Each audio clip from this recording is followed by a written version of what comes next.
Welcome to our deep dive today. Looks like someone sent us a whole bunch of stuff on Pythagoras. So clearly he's a thinker who keeps people thinking even after all these centuries.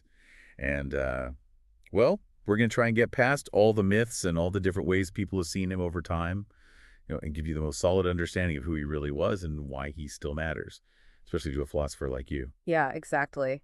It's so interesting how he's been reinterpreted, over the centuries, often being credited with ideas that came way later. So we're going to try and just focus on, what we can actually know for sure by going back to the earliest, most reliable sources. And I guess right off the bat, it's important to realize that figuring out the real Pythagoras is, well, it's tricky. I mean, the guy didn't write anything down himself, so everything we know comes from other people, often written long after he was gone. It's like that game of telephone, Yeah. but with philosophical ideas. And those whispers, they got pretty loud by the 3rd century CE. Like, people were writing whole books saying Pythagoras basically invented all of Greek philosophy, even stuff that was clearly, Plato or Aristotle. So we have to be really careful about, where our information is coming from.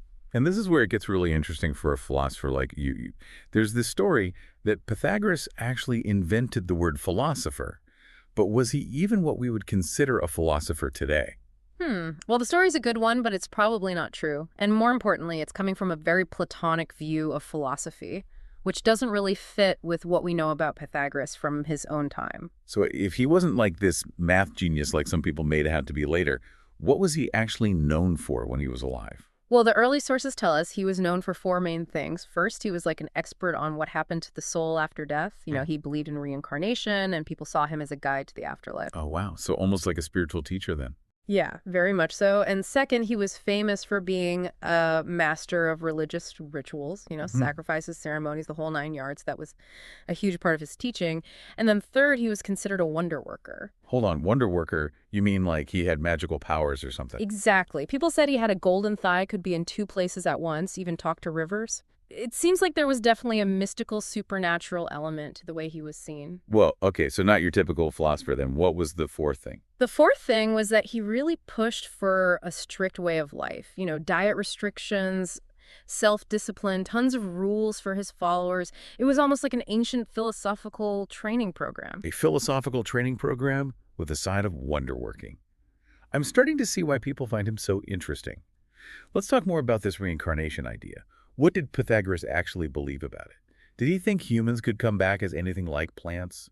Well, we don't have all the details, but we do know he believed that souls were immortal and that they moved into other animals.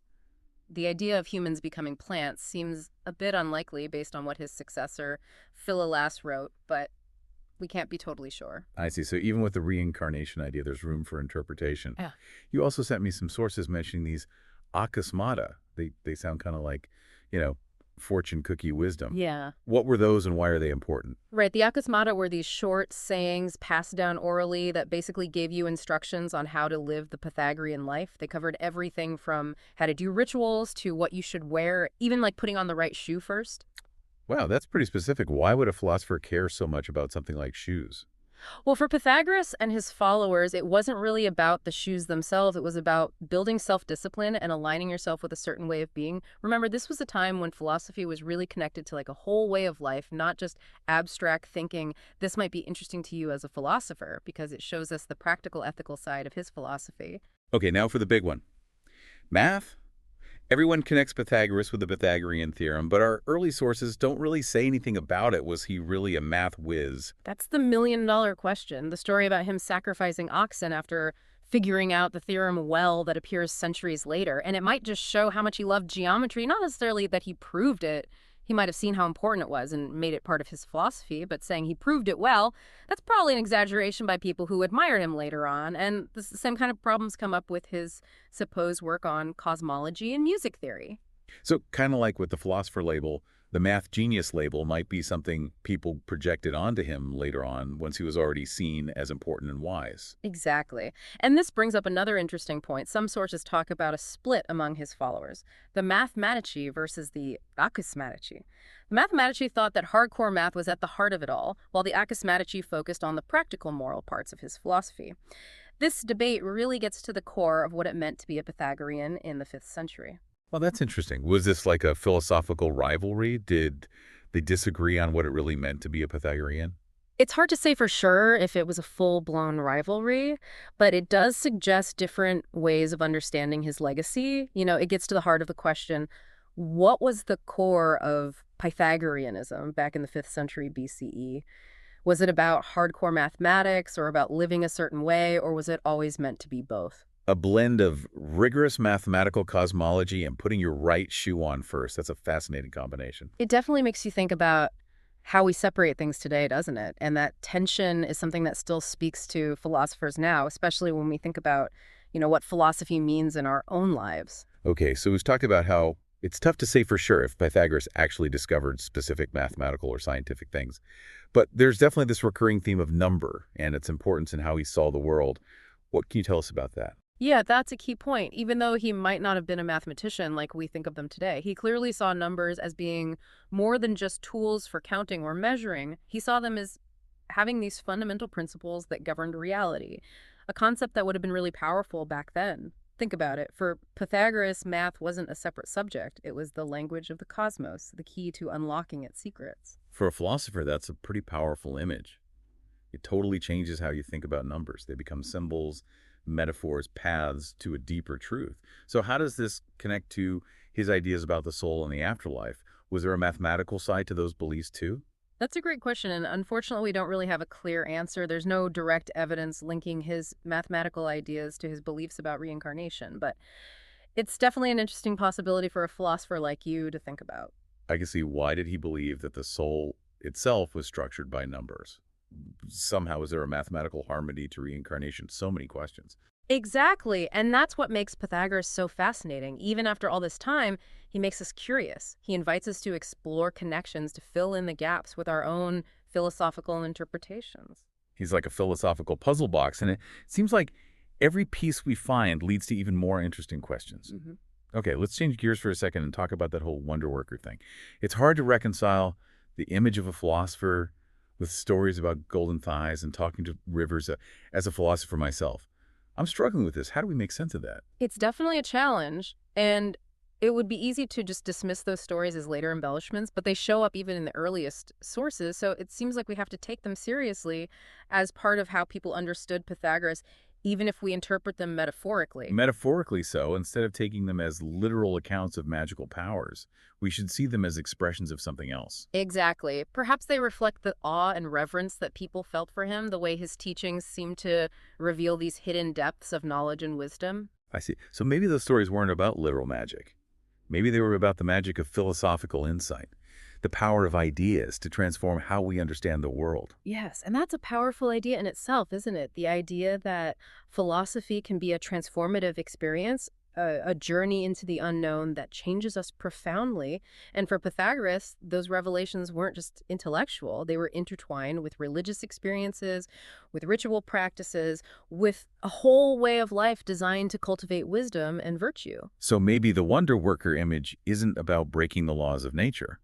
Maybe it's about revealing a deeper, more profound dimension of reality, a dimension that we can access through philosophical inquiry, spiritual practice, and a commitment to living according to certain principles. Sounds like Pythagoras was really pushing people to connect their inner world to, Yeah. their understanding of the universe. Yeah, exactly. And it's an idea that still means something to us today, right? It reminds us that philosophy isn't just about theories, it's about trying to find a life that has meaning and is fulfilling. So as we kind of wrap up our deep dive into Pythagoras, it's amazing to see how someone from so long ago can still make people debate and come up with such different interpretations, especially for a philosopher like yourself. It really shows you how powerful his ideas were. Even though our sources are limited and sometimes disagree with each other, Pythagoras still fascinates us because he brings up these fundamental questions, Mm. about what is reality? What's the purpose of life? What's the relationship between humans and the divine?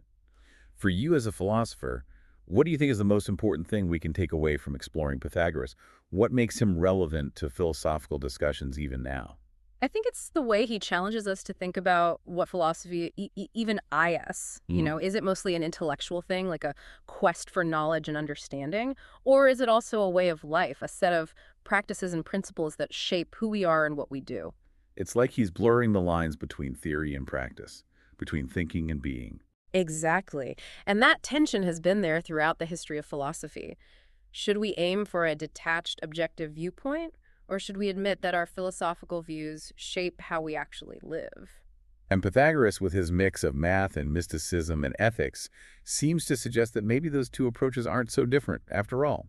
Maybe the best philosophy combines both, tries to understand the universe and to live in harmony with its principles. Exactly. He reminds us that philosophy can be both a search for truth and a guide to living a good and meaningful life. And speaking of those principles, we talked about this split between the mathematii and the akismatii, the math focus versus the lifestyle focus followers. How does that tension play out for someone studying philosophy today? That's where it gets really interesting. It's like he's offering two different paths within his philosophy. Do we focus on the abstract stuff, the mathematical structure of reality? Or do we focus on the practical stuff, the ethical implications of those ideas for how we live? So it's not just about figuring out what Pythagoras himself believed, but about choosing which parts of his teachings really speak to us today. Right. And that choice might tell us something about our own philosophical leanings. Are you drawn to the intellectual rigor of the mathematician? Or are you more interested in the wisdom that comes from experience, the ethical discipline of the akismatician? It's almost like he knew this debate was coming within philosophy, the tension between theory and practice, between knowledge and action. And remember, we're talking about a time when philosophy wasn't just something you did in school, it was a way of life, a set of practices mixed in with religion, politics, even everyday habits. It makes those stories about Pythagoras being a wonder worker a little easier to understand. The golden thigh talking to rivers. Maybe we shouldn't just dismiss that as silly stories. Maybe it shows how people actually experienced his teachings, the power of his ideas to change them. I think that's a great way to look at it. It wasn't necessarily about literal magic, but about the power of philosophical insight to change how people saw the world themselves, even the nature of reality. So in a way, Pythagoras is still a wonder worker for us today if we let him challenge our assumptions, push us to think differently about the connections between math and ethics and our place in the cosmos. Absolutely. And that's why he's still relevant for a philosopher like you. He's not giving us easy answers. He's giving us big questions, questions that go to the heart of what it means to be a philosopher. Is it enough to just think about the beauty of mathematical truths? Or do we have a duty to turn those insights into a way of life, a set of ethical principles? And maybe, just maybe, those two things aren't so separate after all. Maybe for Pythagoras, true understanding went hand in hand with right action, with living in tune with the harmony he saw in the universe. So as we wrap up this deep dive, it's clear that Pythagoras is more than just a historical figure. He's a mirror reflecting our own philosophical commitments, our own search for meaning and understanding. He reminds us that philosophy is a journey, not a destination, and that even after all these centuries, the questions he raised about the nature of reality, the purpose of life, and the power of ideas still resonate with us today. Thank you for sending us these fascinating sources. We hope this deep dive has given you a fresh perspective on Pythagoras and sparked some new ideas for your own philosophical explorations. Until next time.